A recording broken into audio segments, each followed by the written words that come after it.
fuel choice that even rivals can agree on? Now that's worth the hype. Cheaper, cleaner, and homegrown. Pump it up with unleaded 88.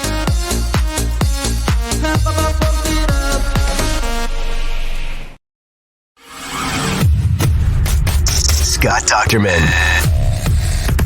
Chad Leistikow. Together on one pod, talking odds and all things Big Ten. Powered by GameDay Men's Health, with locations in Ankeny, West Des Moines, and North Liberty.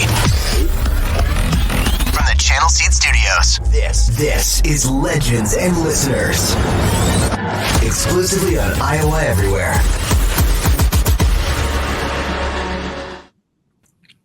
Hey, Hawkeye fans, Big Ten fans, and Iowans everywhere. Welcome to Legends and Listeners episode number 64 on this Thursday. My name is Chad Leistikow of the Des Moines Register. I'm a sports columnist who writes and talks about the Iowa Hawkeyes, joined by the esteemed Scott Dochterman, a longtime Hawkeyes reporter who covers Iowa, the Big Ten, and national college issues for The Athletic. Did I leave anything out there, Scott? You got a lot of stuff going on these days. Yeah, not yet. I'm sure I close my eyes and I'll be covering something else. But yeah, I think you hit it all on the head there. As always, Legends and Listeners is coming to you from the Channel Seed Studios and only on Iowa Everywhere. Scott, before we get into the Hawkeyes, you spent your weekend at two Big Ten games in the state of Indiana. That must have been a whirlwind. How did your weekend go? That was nice. I didn't see a field goal in either game, and that I can't remember the last time that happened. So that's crazy.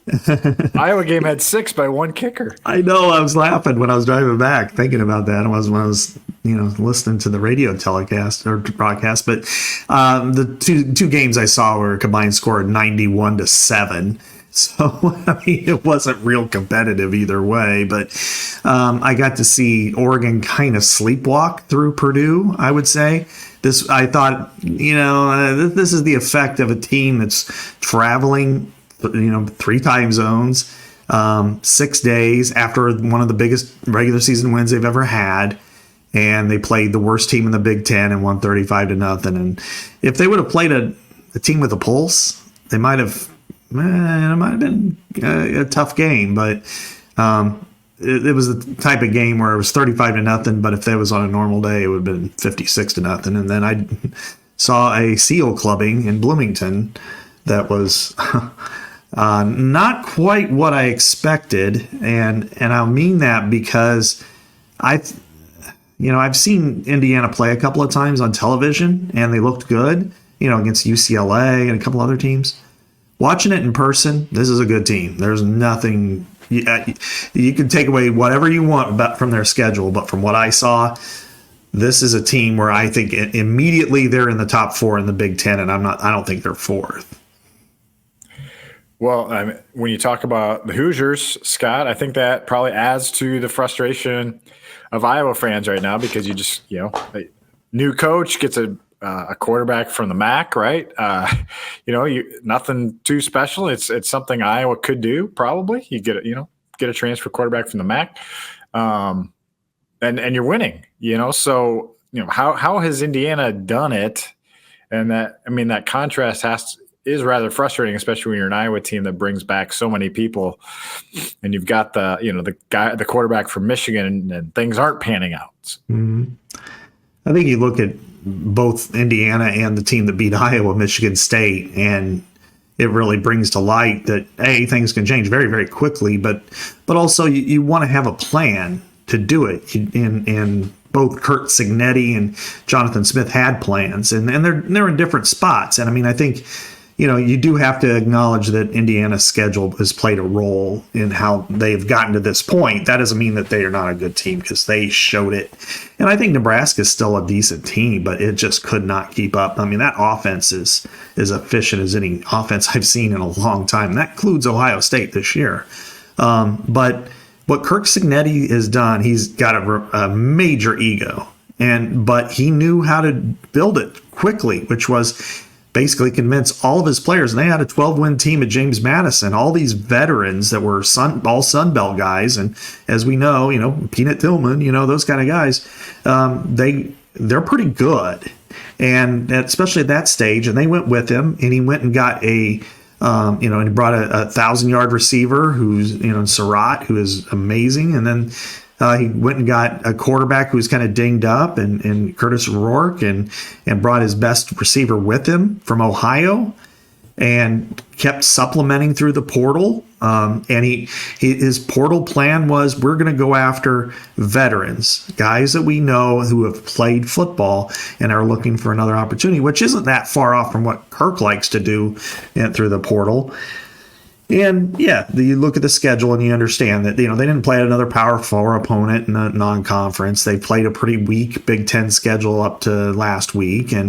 But their offense is legit. I mean, it is a good offense, and the way they space the field and the faith and the trust they give their quarterback to make back shoulder throws and one-on-one coverage and all those types of things. And so, yes, I can see the frustration, that you look at how can Indiana do this and why are we here? I don't know that that's the right approach in some ways, but I understand it because I'm sure Nebraska's looking at him saying the same thing. I mean, it was like Drago fighting Apollo Creed. It was nuts. Always love a good Rocky reference, although, I don't know if Nebraska actually was fatally wounded like in Rocky IV, but the point stands. So the point is, Scott, it was a tough weekend for Iowa football. 32-20 loss to Michigan State. Talked to players on Tuesday, and Deontay Craig said this, and this quote caught me off guard a little bit, and I don't think he was saying it in a demeaning way. I think he was just being honest. But he said this. He said, if you lose, you want to go out swinging, giving your best effort. And that's what's the most disappointing part about Saturday is that we didn't do that. And that surprises me about Iowa. We don't see that happen very often. And you look back at the game and he's right. They didn't show up to play. I mean, they looked like they had no pulse in that game. And Michigan State looked like a team under a first-year coach, ready to win, coming off a bye. And Iowa looked like a team just, I don't know. It was surprising with so many veterans, Scott, that they just showed up in a situation where you have to win pretty much every game from here on out, extremely flat. Yeah, that was something I noticed on rewatching it that I didn't see, on defense. Let's start there on this part of it. And to get drug up the field 200 yards by a team that was like 100 and whatever, 20th rushing or 118th or something like that, I thought that was a shock. That was very surprising to me, that the way that they were getting blown off the ball and pretty much all of them. And then you compound that by obscene missed tackles, Chad. I had not seen an Iowa team play that poorly. The last time that comes to mind is probably Penn State in 2016, when they gave up about 600 yards. It was just, that was not a unit that I was...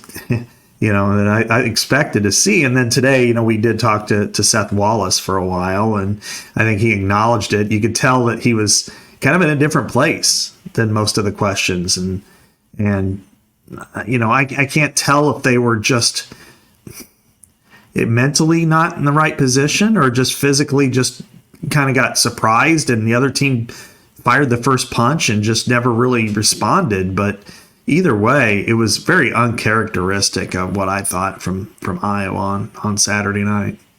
Yeah, it just leads me to just wonder, Scott, as we watch this season, watch this team. I mean, is there a chance? We know Kirk Ferentz is really good. We talked about this before the Washington game of battling back from adversity, all that stuff. But is there a chance that, I don't know, that, this team is, I don't want to say, I don't think they've lost the locker room or anything like that, but just sort of like, I don't know, are they all in here for the rest of the stretch? Because there's really what is left to play for is not the playoff anymore. It's not. So I hate to start on a down note like this, but when you hear a quote like that, you just start to think, oh man, like what caused that? What caused them not to show up? What caused them not to play? And is that going to continue the rest of the season? Because heard a lot of after the game. Here, let me just finish with this thought, and I'll let you take it.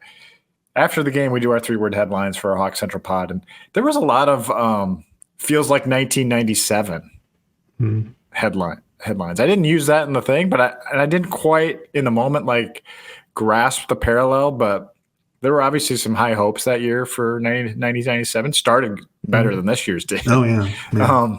Sure. But you did have the big time rusher, Tavian Banks, Caleb Johnson, but that season really fell hard in a hurry. But I don't know, like. Anyway, so I'm just wondering if there's a potential here for a 1997 like kind of like crater almost here in the second half of the season. Yeah, there is, no question. I mean, I think I remember in the summer I was saying I'm like this team could go 11-1 or go 7-5 because of all those close games it had last year. It swings the other way, and that usually means that the other teams have gotten better and you've gotten a little worse, or you have injury issues, but injury issues weren't the issue. I mean, yeah, Sebastian Castro was out, okay, but as good as he is, he does play a position that's not going to be, I mean, there are other more important positions, I should say. I mean, big picture. I mean, yeah, you look at Wisconsin, does that look like an automatic W on the schedule? Nebraska, as poorly as it played, still has a pretty good defense. I mean, they have a quarterback who can sling it. They have some skill position players. I mean, Maryland nutted up the other day, and played USC. They were down and then won by a point. And, I do think that three of these opponents, and this week, UCLA and Maryland, Iowa should win. I mean, I don't see any reason why not, but then there's a couple that don't. But Chad, let me ask you this. Okay, when we're now in the playoff era, and it's a 12-team playoff era, it's not 4. 4 is different because you have to have a special lucky 2002, 2009, 2015 season just to get in that upper echelon. 12 is the equivalent of going to the New Year's Six Bowl, going to a big bowl. But the connotation of being in a playoff is so different than being in the Peach Bowl. And, how do you mentally process this letdown? And for the players and even for the fans, because I mean, it's a different letdown than, hell, last year you could still, we still could win the West. Well, you can't win the West. You can't go to Indianapolis. You can't go to, playoff. I'm really curious. What do you think? Yeah, no, that's a great point. It's a totally different dynamic than we've experienced, especially covering a team that has had a chance in the Big Ten West almost every year until, at least mid-November, with the exception of maybe 17, I think Wisconsin ran away with it, if I'm remembering correctly. But, I think a little perspective here, and I put this in one of my articles. I can't remember if it's published yet, but Iowa was plus 700 odds to make the playoff. Like there was certainly a lot of hopes for it, but it was still a very long shot. It would have been like, the annual shot of, Michigan State to win the Big Ten East, that type of thing, it could happen if everything goes right, but it was still a long shot. The over-under Vegas win total was still 7.5 or 8. Those were the actual concrete expectations. They don't make those numbers up like they don't throw darts. These are what the expectations truly are. So I just want to put that perspective in place here before there's flip outs about not making the playoffs. Now, if you're Ohio State or somebody that didn't make the playoffs, that's a totally different thing. Heck, Alabama this year, they're on the fringe of making the playoff at this point. They probably need to win out, I'm guessing, maybe, to have a real good shot. Anyway, so here's where I sort of stand, and every person can obviously have their own perspective on this. It's it's not for us to tell them like you should still stay invested in the Hawks, but I think one more loss would really hurt. I think that would be then you're really talking about a disappointing year. I think they've still got a shot to get. I mean, if they get to 9-3, that's what I picked them to be. I think that's a reasonable expectation for a team with this schedule, with this level of talent. I thought that was about where they should be. Now, if they lose this Saturday, oh man, I don't know what to say. But I think Wisconsin in 2 weeks is going to be really tough. I mean, Wisconsin looks like they're a solid team, and you have to play a good game to win that. So, whatever it happens, it's not going to be the euphoric season everyone wanted. But will I call the season a disappointment if they're 9-3? I would not.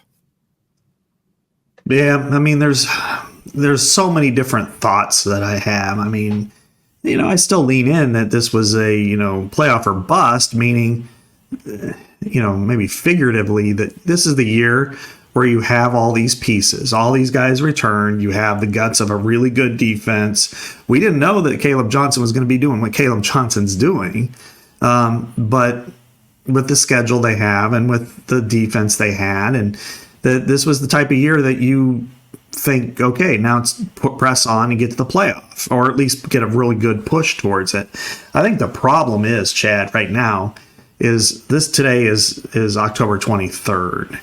And by the way, the fake punt happened 14 years ago today against Wisconsin. But this is October 23rd, and there's no hope for a division title. There's no hope for the playoff. There's no hope for a Big Ten championship game. So what? If we were sitting here 2 weeks from now talking about the Bears and they have no chance of the playoffs, then what? And I think that's probably the hardest part right now is thinking mentally, all right, now what do we worry about? I mean, you're in a purgatory, if you will, of football, and that's hard. I mean, because even in basketball, you can play all the way up to the end of the season, and if you're not, you're not playing well, or you're in a bubble situation, well, you got the Big Ten tournament to maybe make it right, and you just don't have that in football, and that's really tough. But then the other side is they put themselves in this position. It's their fault. I mean, Iowa State, they had every opportunity to win that game, and they didn't. Credit to Iowa State. They're a really good team. And then the other day was a piss poor game. First half was lost by the offense. Second half was lost by the defense. I mean, it felt like, you tell me if I'm full of it or whatever, but in the second half, after they scored a couple of times, I thought, okay, Iowa's going to win this game. And then the defense didn't force a punt. I mean, that is the most shocking statistic of them all. And so you throw that in, because if they were one score down and got the ball back and felt like things were moving, I mean, I thought they could have won. And then that's when you're waiting for Michigan State to make a Michigan State move, a fumble, a interception again, but none of it came. And I would say it's because the defense didn't force it. They expected it to happen without doing the action. So anyway, that was a lot of rhetoric for me, but I'll say this, that it's just, they put themselves in this situation, so now they've got to find their own motivation for the rest of the season, as do fans, and that's not exactly the easiest thing to do right now. Yeah, no, you put it well. I mean, it's just a different dynamic with the playoff, and so we're experiencing this for the first time, especially because of the Big Ten West-East alignments. We haven't had to deal with this, writing about it, covering it. Fans listening to this haven't really experienced that too often, because Iowa's usually been in contention. Here, let me ask you this before we go to game day here. Do you want to talk defense first or QB? Because they both cropped up as issues the other day. So what do you want to start with? Because I've got some ammo for both. All right, let's stick with defense here, because that was the aberration to me. Mm-hmm. That's something that, you had some really good stats that you kind of threw in Seth, and Seth was taken back a little bit by it. Like, I don't know, some of the worst numbers that Iowa's had in a while defensively. And now we're talking 7 games into the season.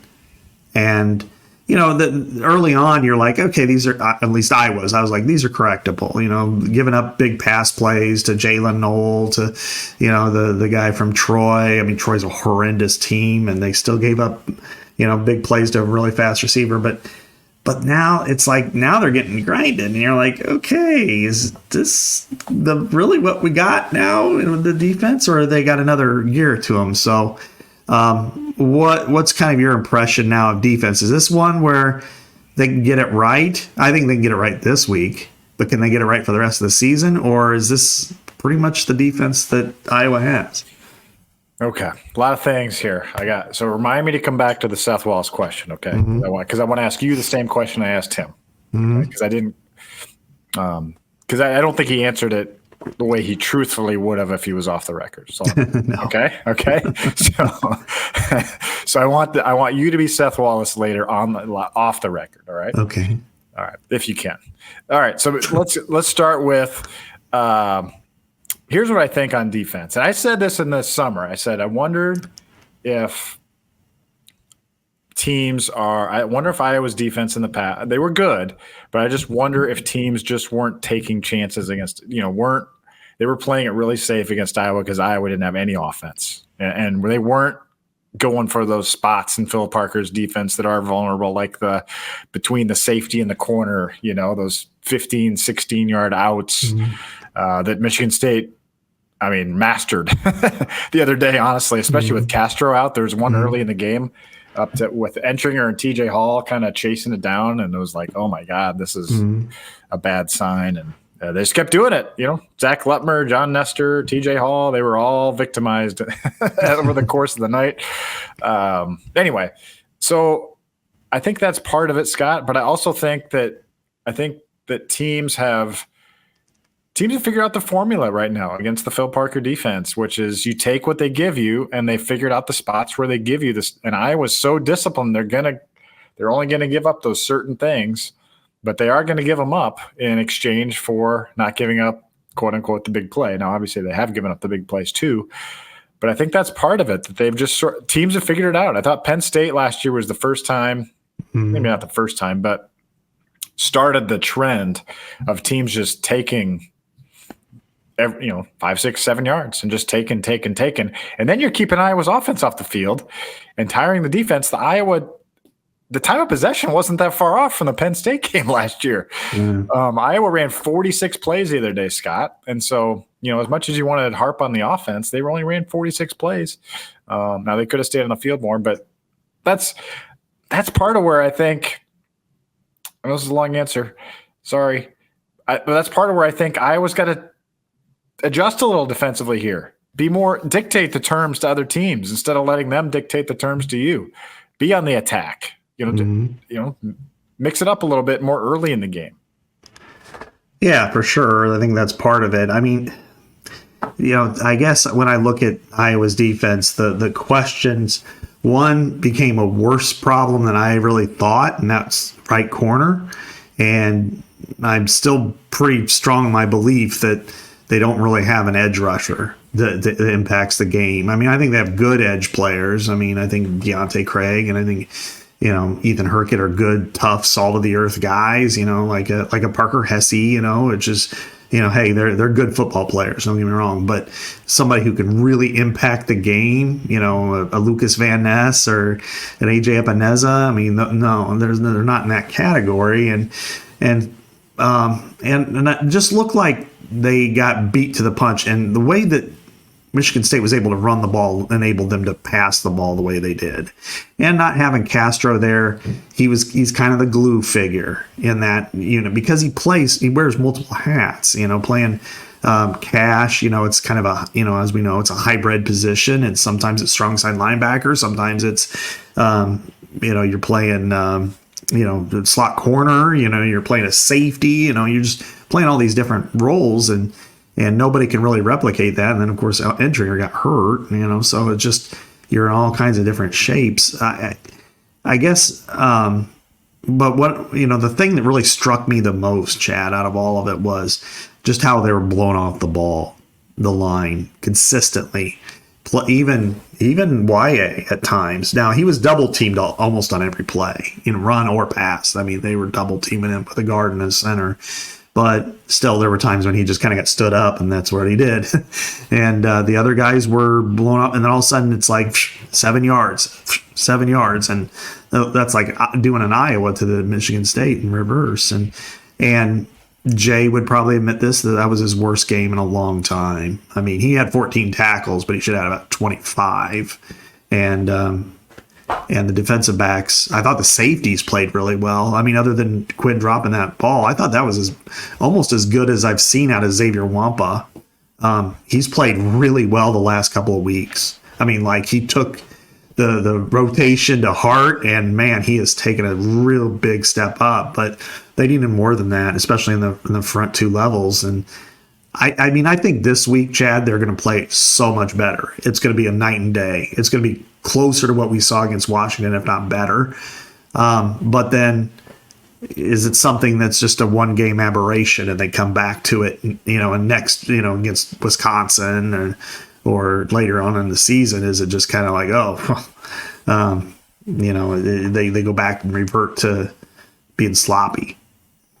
I think you're off the hook in impersonating Seth Wallace here, because you pretty much answered what I think is the correct answer, which is why. My question to Seth was, your scoring defense and total defense are on pace to be the worst since 2017.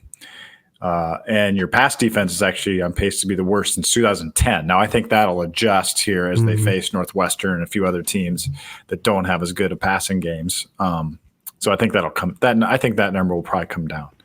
So it's probably not going to be that bad. But my question was, what is this defense lacking that those defenses from 18, 19, 20, 21, 22, 23 had? And I think you answered it right. That you don't have a guy getting pressure off the edge anymore. Right? You don't have an Anthony Nelson. You don't have a Golston. You don't have an Epinesa. You don't have a Joe Evans. Right? Yeah, exactly. Yeah. So that's one, I think you would say. And then number two corner. I mean, when's the last time their number two corner was this bad? Probably 16, right? I mean, or yeah. Maybe. Yeah, when they were doing some rotations, I think Manny Rugamba had to step in as a true freshman, and 17. 17, yeah, right. When Purdue, and that Jeff Brom was uniquely gifted in his play calling to just, he does what no other offensive coordinator does, which is like, okay, that worked, let's do it again, and let's do it again, and instead of, well, let's come back to that in a couple of series, it's like, mark that down. No, he just keeps hammering it, and Anthony Mahoganu, put the French pretty much ended, Frenchman. He pretty much ended Manny Rugamba's Iowa career, and then Michael Ojemudia went in, and then he got replaced by Hankins, and they flipped Josh Jackson to that side of the field. I mean, It's just like, whoa. But, that's really about the last time that they've been like this. Now, a couple of times, like the next year when they had Riley and Juju Brents, they did get beat up pretty good, when they were true freshmen. Of course, both of them are in the NFL now. But, Riley's one of the best corners in the sport, which is awesome. But, at that time, they got beat up pretty good. But not like this, though. I mean, they got beat for big plays, like Riley would get beat, but not consistently. Not just, I'm not seeing the growth. And today he said, I think you asked about Jalen Watson, and he's very much involved. And you just wonder if, because Phil's never had a problem playing younger players. No. And it might be time. I remember Desmond King just getting brutalized at Ohio State as a true freshman, but he made 13 tackles, but they just kept going at him. But you're just kind of, I don't know about you, but I'm just kind of waiting. I'm like, when's the light going to turn on for TJ Hall, for Deshaun Lee? Lee played okay last year, so I don't know. Yeah, and even like when you think back to Moss and Brents in 2018, I mean, that was short term because there was injuries to the starters. The starters were out. Who were the starters then? It was Hankins and Ojemudia. That's right. Okay. And so, but the thing with both Moss and Brents, especially Moss, was that those guys actually, even though they got burned sometimes, they've actually made plays. Like these guys aren't making any picks. Harris is the only cornerback with a pick. I don't know. I don't think Hall has one. Lee doesn't have one. Nestor doesn't have one. I mean, right. Make some plays. So yeah, I think that's the answer. And you just don't have the stars like you had to. You don't have the Van Ness. You don't have the DeJean. Higgins is a star, but it's a different position. It's a position of volume and production. Yeah. It's not a position of I'm going to pick this off and run it back to the house, or I'm going to sack your quarterback and maybe injure your quarterback or rattle your quarterback. Remember Jack Campbell? It was Campbell in 2021 that rocked Brock Purdy early in that game, right? Mm-hmm. Yeah. And he wasn't. He got benched in that game. The quarterback for the 49ers got benched. Yeah, exactly. The Hawks. So, that's the effect that those kind of guys have on you. So, anyway, I think that's the answer on defense. Yeah, you nailed it. Yeah, they don't have a lot of superstars, but I'm sure they could they have some low T and they need a shot, right?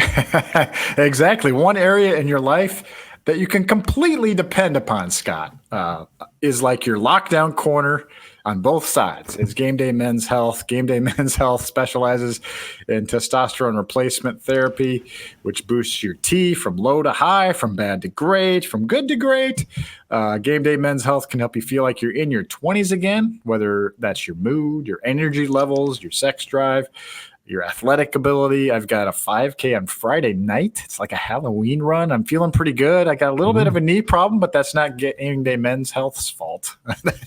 That's just me needing to stretch more probably. But I'm ready to roll with them. They can help you with weight loss as well. Consultations are free, easy, simple, complete privacy, no obligation. Check them out, GameDayMen'sHealth.com, or call their locations in either Ankeny, West Des Moines, or North Liberty, Scott. All right. We talked defense, and it's fun, not fun, funny that we're just railing on the defense for a half hour here, Scott. But time to turn to the quarterback. Mm-hmm. Yeah. Well, it seems like we've been talking about quarterback for about 6 or 7 years, which we have been. All right. Before we start, I got to find this text. It was a text from somebody. I didn't answer it in the paper, but I thought we'd answer it on the pod. All right. And I thought it was a good question. He said, this person said, I don't think Cade has been that bad. I think his completion percentage is around what Stanley's was. It's actually a little better. Who is literally an NFL-level quarterback? My question, can Iowa even have a good quarterback? I feel like it might be a product of the system. I thought you would be a good person to start a conversation on that, Scott, because you've covered I've covered the team again back since 14. Mm-hmm. Obviously, I've watched the team and covered them in the late 90s too, but you've covered most of the Ferentz era here. So product of the system, no matter whose system it is, I guess it's Kirk Ferentz's system. What do you think about that? I think you got to start at selecting the right players, and they haven't done a very good job of that at that position. And it does coincide with Brian Ferentz's offensive coordinator. It just does. I mean, the numbers add up. And I got this exact same question, and maybe from the same person, for our Big Ten notebook and mailbag, and I started looking back at some of these numbers and who got recruited. And when you go start with the 17 season, Peyton Manziel, minimal player at Iowa, played a little bit from time to time, but not much other than Penn State, for 1 or 2 plays. 18 was Petrus, 19 Alex Padilla, 20 was Deuce Hogan, 21 was Joey Labus, 22 was Carson May. The only one out of that group that had any contribution whatsoever was Spencer Petrus. And you look at his numbers now at Utah State compared to what they were at Iowa, it is unbelievably different. I mean, in 5 games, because he was hurt his ankle, he was out for a couple games. He has more touchdowns this year than he had in any of his seasons at Iowa.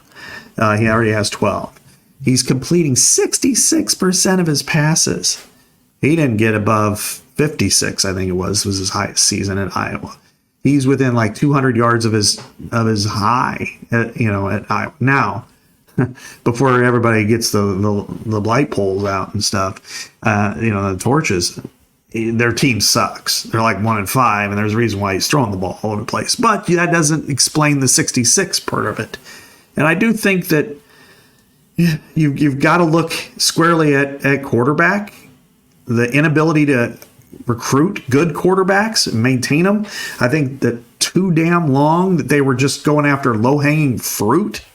Somebody who wanted to be in Iowa, okay, we'll take him. And instead of fighting tooth and nail for somebody, that they just said, all right, well, we've got our quarterback in this class and move on. I mean, the one that stands out for me was Will Levis, who they did want. They won in the worst way. I think he was in the 19 class.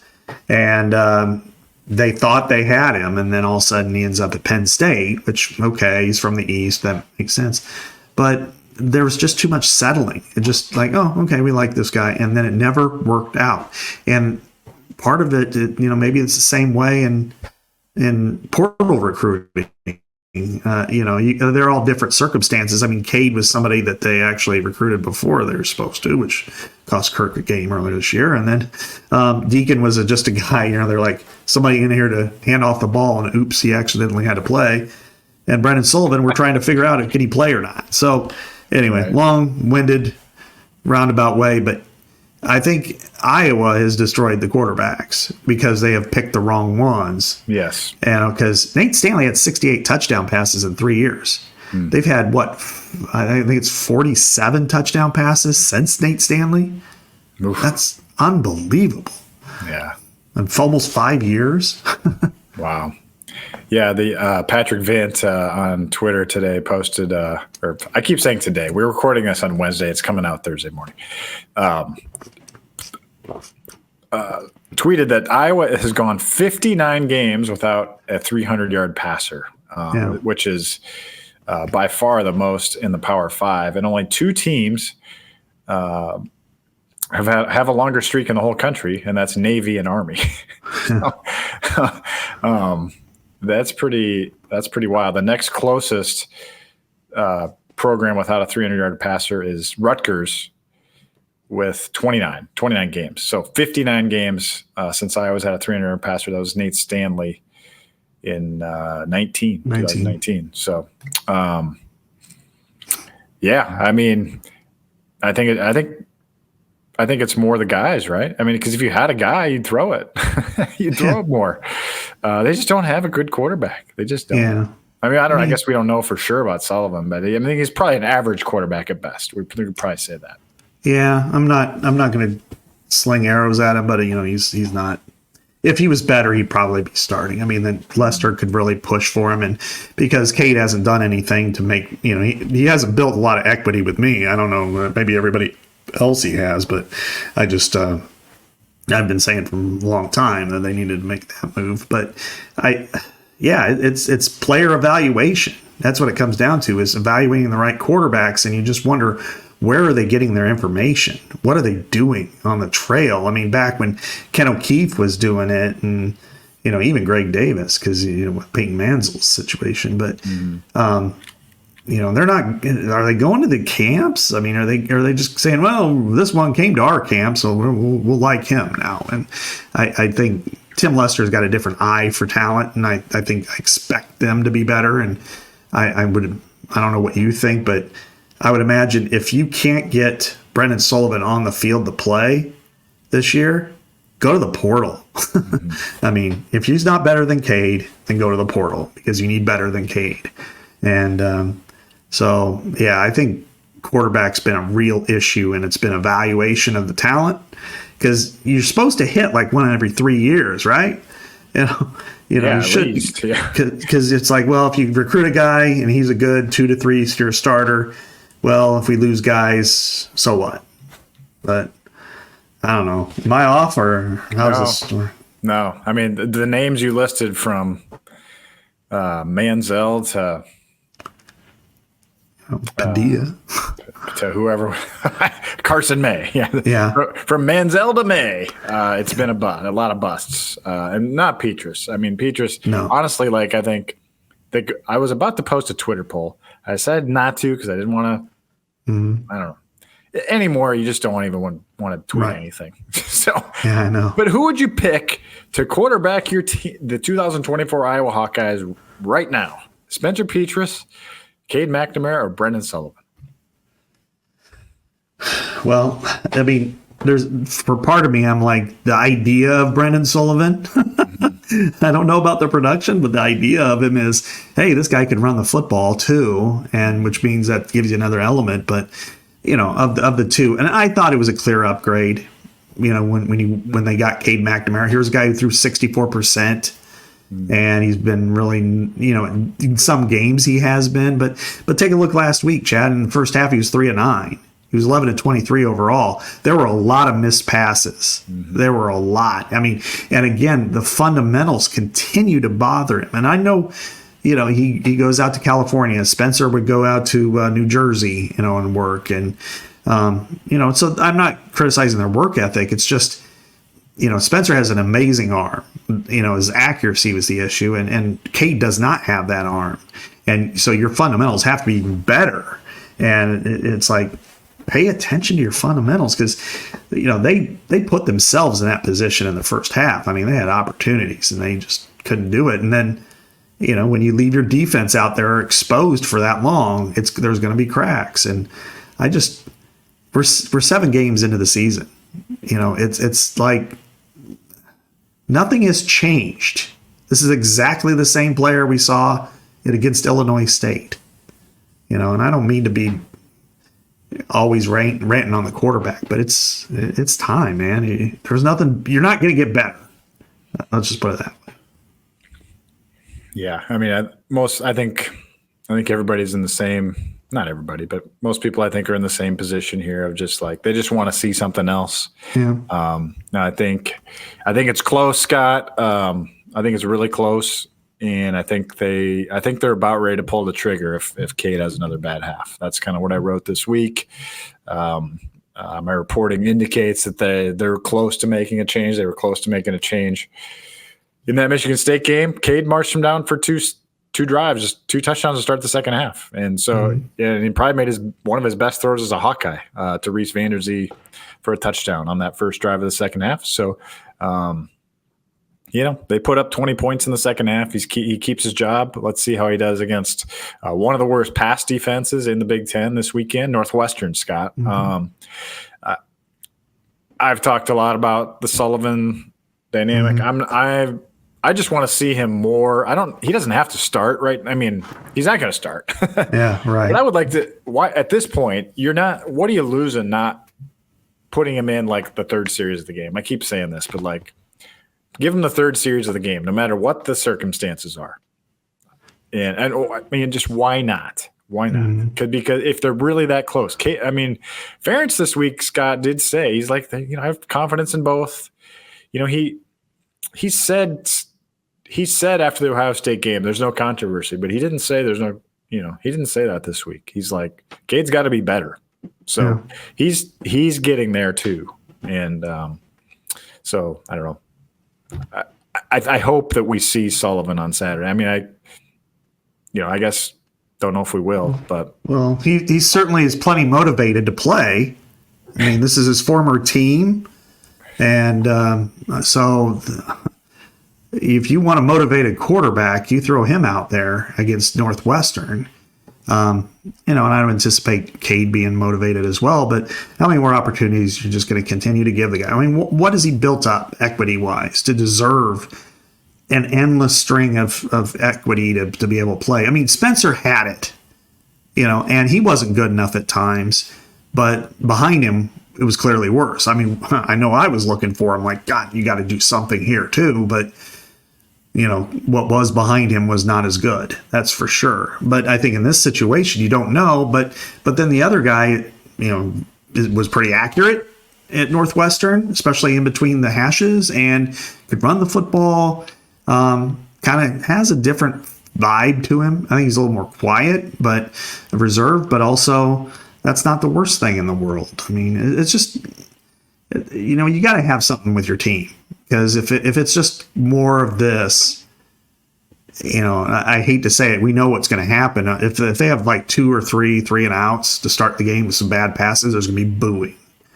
And then the confidence level is going to go down. And then that's what traditionally hurts Iowa when it plays Northwestern. Well, let's talk about, let's first talk about, Steeple Ridge Bourbon. If you're struggling watching these Hawkeyes, if you're tired of the quarterback situation, no better, I don't want to say drink your problems away, but at least you've got a friend with Steeple Ridge bourbon to get through the tough losses. From farm to bottle, Steeple Ridge brings a high-quality, delicious drinking, award-winning craft bourbon. We urge you to drink responsibly. Let me just repeat myself. Drink responsibly. And if you don't find Steeple Ridge bourbon at your grocery store, at your tailgate, ask for it by name. Homecoming this weekend, Scott. Why not stock up on Steeple Ridge? Bring it to Kinnick. Steeple Ridge is distilled, aged, and bottled in Iowa at Lonely Oak Distillery. Let's talk about this game. Homecoming game. Iowa's favored by 2 touchdowns. Northwestern coming off a 23-3 home loss to Wisconsin. This is a team that's 3-4 overall, 1-3 in the Big Ten. Hawks 4-3 overall, 2-2 in the Big Ten. You got to win this game, obviously. Maybe the easiest game left on the schedule is you look at the Final Five. But Northwestern is going to fight. They're going to be scrappy. You can't just walk in and expect to win this. That's the one fear I have for Hawkeye fans here, is that just don't go in expecting you're going to roll all over these guys, because they're going to come in here and they're going to play hard. They always do. Most of these guys are probably recruited by Fitz. Like, they all have they're wired to play hard against Iowa, and they're going to be motivated too. They're coming off a loss that they're not happy about. Right. I mean, they look at a couple of these teams, Wisconsin and Iowa, as rivals, along with Illinois. I mean, they're just, that's kind of the way they're built. And, this is a team 2 weeks ago that won 37-10 against Maryland, which just beat USC. Now, when you look at peel back the layers on that game, and you go, oh, okay, I understand why there's a ton of turnovers and just horrific. It reminded me a lot of that Iowa-Maryland game in 21. It was just like everything that they did everything to themselves to cause them to lose. But this, if I was going to have a bounce back game, this is probably a pretty good opponent to do that, because they're probably the worst offense in the Big Ten. I mean, they're averaging 19 points a game. Total offense, they're at 286. I mean, those numbers are just barely above what Iowa was having last year, which is a good. I mean, their third down offense is unreally bad. And I mean, here's the thing: Purdue is 17th in third down offense at 33%. Northwestern's 18th at 26. So, I mean, so all the numbers line up for Iowa to be in really good shape. But that said, you're gonna get a fist fight. What you've got to do is ensure that they don't allow it to be a fist fight like last year. That you go out and you lay the wood right away, and defensively you force your will on them, and then offensively you put points on the board, and then force them to try to come back, and then you've got them, because they aren't equipped to do that. Although AJ Henning is an interesting story in his own right, because he was at Michigan with Cade, and then he was at Northwestern with Brendan Sullivan. So I think that's kind of a funny little scenario. Yeah, I think I know he got injured against Wisconsin, so I don't know if he's going to play. Yeah, I haven't seen an update on him, but he did get carted off in that game. So, they're low on weapons on offense. They still have Cam Porter, but they won at Maryland by 27, so they can come in here and create problems. I mean, the table, as Scott, is set for Cade McNamara. Like, if he does not have a good game this week, like, it's the 16th ranked pass defense in the Big Ten. Like, this is the game that you should have a good game if you're a quarterback. And so, strategy question here, Scott. What does Iowa come out throwing in this one? Because they have a good run defense. They do. They're 17th in the country against the run. 3.2 yards per carry against the run. Northwestern, one of its best rates in a really long time. I was reading in their game notes. So, good against the run, not good against the pass. So what do you do if you're Tim Lester?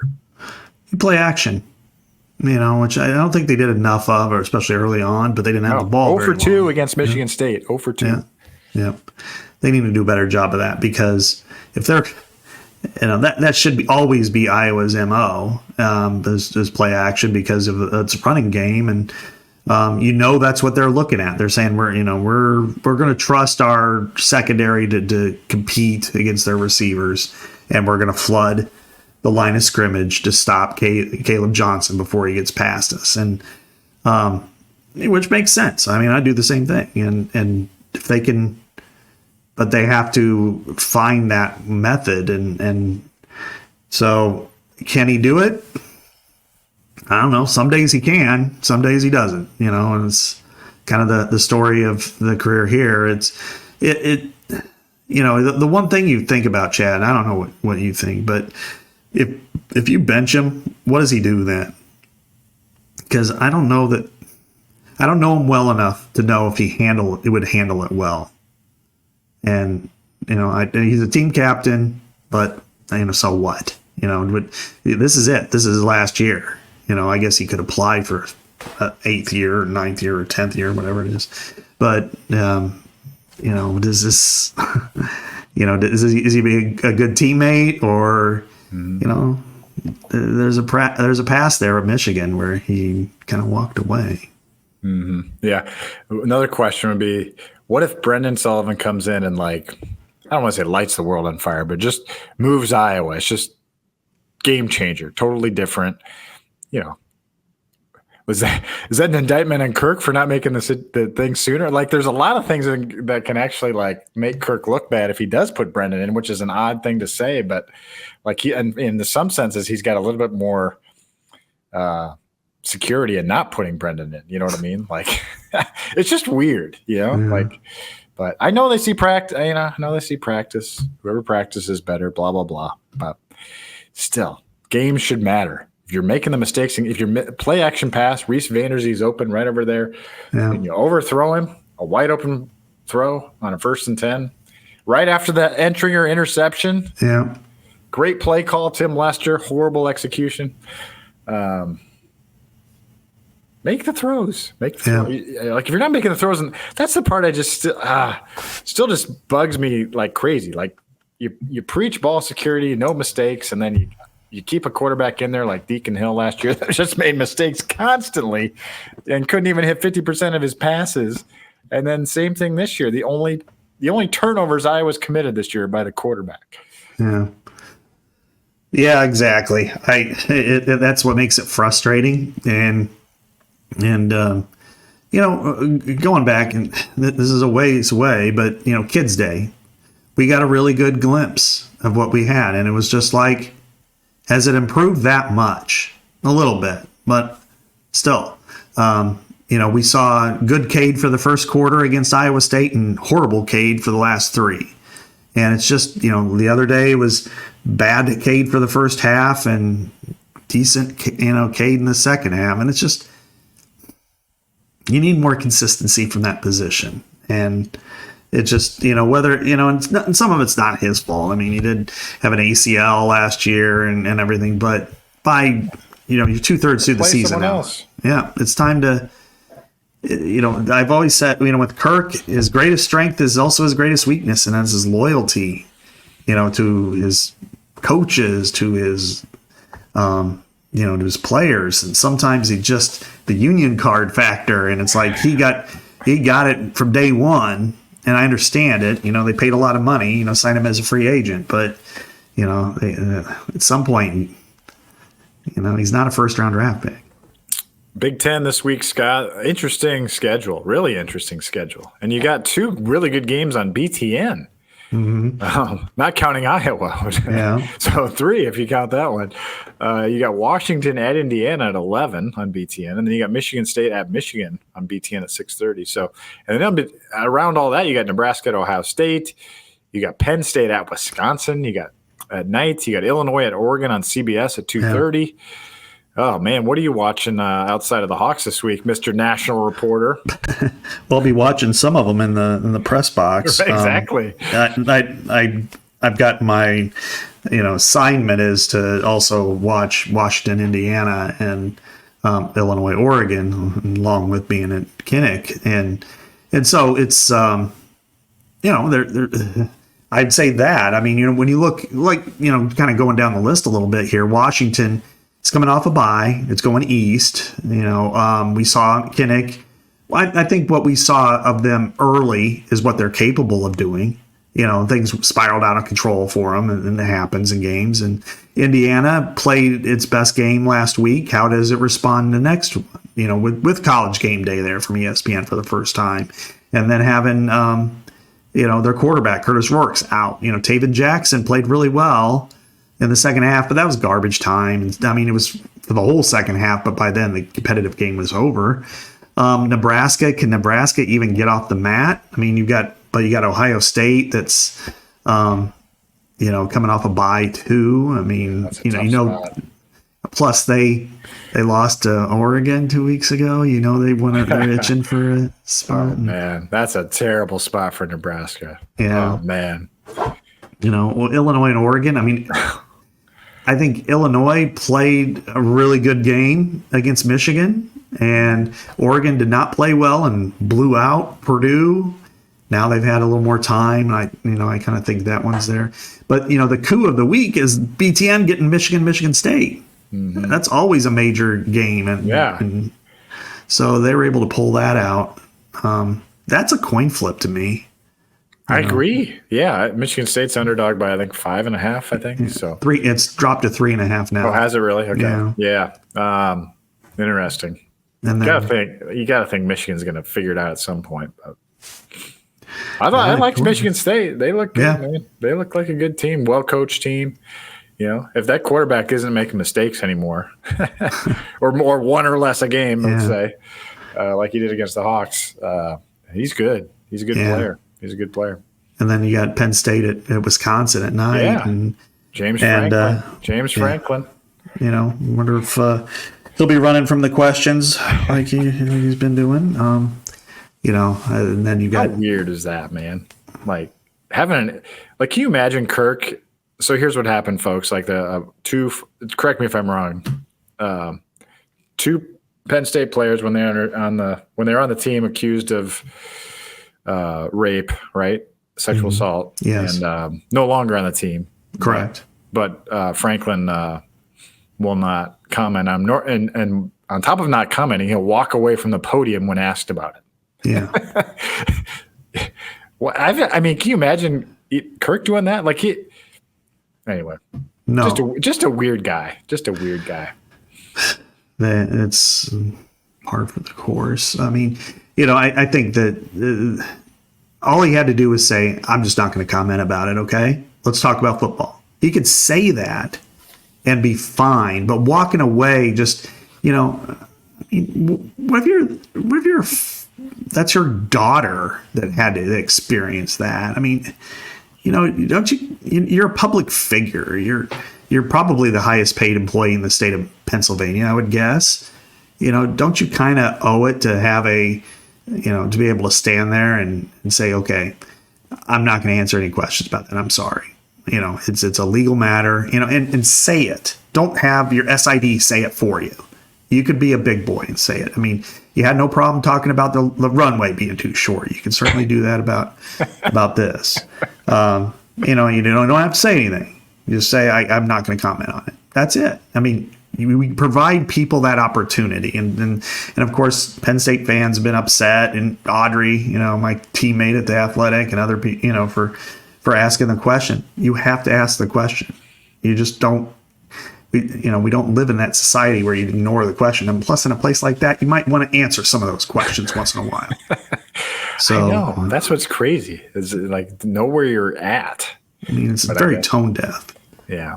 And I even if you're not going to comment, I feel like, hey, our thoughts and prayers are with those affected by this or whatever. Yeah, right. I mean, I remember show some compassion. Exactly. I remember with Kirk dealing with the stuff in 2007. I was, but he never really walked away from it. He would say, he would comment in a way where, you would have a quote, just that he would say something, but he wouldn't say anything specific. But I just, can you imagine Kirk Ferentz walking away? From saying that's something. What I'm saying. Yeah. It's so straight. And then having Matt Weitzel come up and read a statement. Yeah. over and over. Yeah. I mean, maybe other coaches would do that at Iowa, but not Kirk. You know? Yeah, weird. Penn State at Wisconsin, though, that's a huge game. Penn State's undefeated. They've got valid playoff hopes here. They got to win that game, and then that's a Wisconsin team that's coming to Kinnick next week. So eyes on that game for sure. This Wisconsin team has really shown up the last 2 weeks, Scott, but they've also beaten. And that's three, Purdue and Northwestern. Purdue, Rutgers, Northwestern. Rutgers, yeah. Rutgers, Rutgers has really fallen off. Yeah, they have. That's surprising that they got. I mean, they got whipped by UCLA for the most part. I know the score ended up close, but that was very surprising. Yeah, exactly. Well, and then now Rutgers has to go out and play at 11 o'clock Eastern. That's the one game I didn't mention. Yeah, at USC. The World Series post-game show is the... Exactly. What's funny about it was... we're asking Carrie, it was, I got the list of the Friday games before they were embargoed or whatever, and I'm like, oh, so it's going to be Yankees and, Yankees Dodgers. This is back in May. And he's like, well, I hope not. I'm a Phillies fan. And I'm Kerry Kenny from the Big Ten, So, here it is, Yankees Dodgers. And then you have, New York and LA and football at 11 o'clock at night. But I have a story coming out tomorrow just about some of the travel issues in this with the Big Ten and the way they try to set it up, but then there's also some minor inconveniences. But this one's the equivalent to me of Washington or UCLA playing at 9 a.m. their body clock time, having to go all the way out and kick off at 11 p.m. Eastern. That's crazy. That's tough. I think that's worse than 9 a.m. Yeah, I asked Shiano about it at Big Ten Media Days, and I used the quote, and he was like, well, it's going to be worse for me in Soraka. The players, that's when they go out. Yeah, true. That's true. Yeah. That's true. So I'm glad I'm not in that press box. We'd be really late, man. We'd be like, ooh, I can't take this. Wow. Anyway, hey, well, so I'll see you Saturday at the game. You're going to be in Kinnick. All right. Get to see Scott Dochterman again. It'll be, be fun to be back, homecoming. I mean, so many. What do you think? I asked Tyler this in our Hawk Central show. So this will be the last question. Aiden, I promise we're wrapping up. What do you think? What's the atmosphere going to be like Saturday?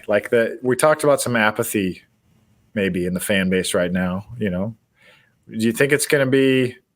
It's homecoming though. People are flying in for this game. Not going to show up and not cheer. I don't know. I think it's going to be all right. But what do you think? I think it'll be all right. And plus, aren't they celebrating the women's basketball team from last year? So I think so. I don't think they announced that, but I think that's the talk. I mean, if I'm Kirk, I probably have Lisa or Caitlin be your honorary captain. Probably Lisa more than just because they are very close and stuff. But I think it'll be okay. I think it'll be good. I mean. And the hope for the Iowa would be then to play well enough that it outpaces the Boo Birds. Now on Twitter that's different. Or X. I mean, I should say. Yeah, I think it'll be. I mean, I just think the only thing that could be bad is if Cade struggles right out of the gate. Yeah. I think it's going to get ugly. Because they, past couple of years they've been booing, but they've been booing Brian. I think now you're I guess maybe you're booing Kirk then in this case, but I think you're also booing the actual quarterback probably if that happens. But this past defense isn't very good, so he should have success. Yeah, that's the issue with last week though. I was very sure that's what made that result so surprising to me, Chad. Was I was very sure that this was the team Iowa could beat. I felt that way too. I was really confident. But that was my first real misread of the year. Penalties, they were 90th. Turnover margin, they were terrible. They couldn't run the ball. Well, obviously, that was a mirage or whatever it was. But so all those things. Yeah, that was a real misread. I haven't had one of those for a while. I mean, I usually, I'm sure we both do the same thing. You kind of play the game out in your head on how it could happen one way or the other, and what works, what couldn't, what might not work, and then rarely are you overly surprised one way or the other. But in this case, I was definitely surprised because I thought Michigan State would start turning the ball over. I wasn't surprised that they got field goals because I figured that they weren't very good in the red zone, but I was surprised they just didn't, were able to make things happen. All right. Just got a message from our producer, Aiden, that the internet's out. But luckily, it looks like we're still recording. So we're just going to walk away from this podcast, and we'll hope it gets to you guys. For Scott Dochterman, this is Chad Leistikow. Legends and Listeners is back with you every Thursday morning during football season. We are always with you from the Channel Seed Studios and only here on the Iowa Everywhere Network.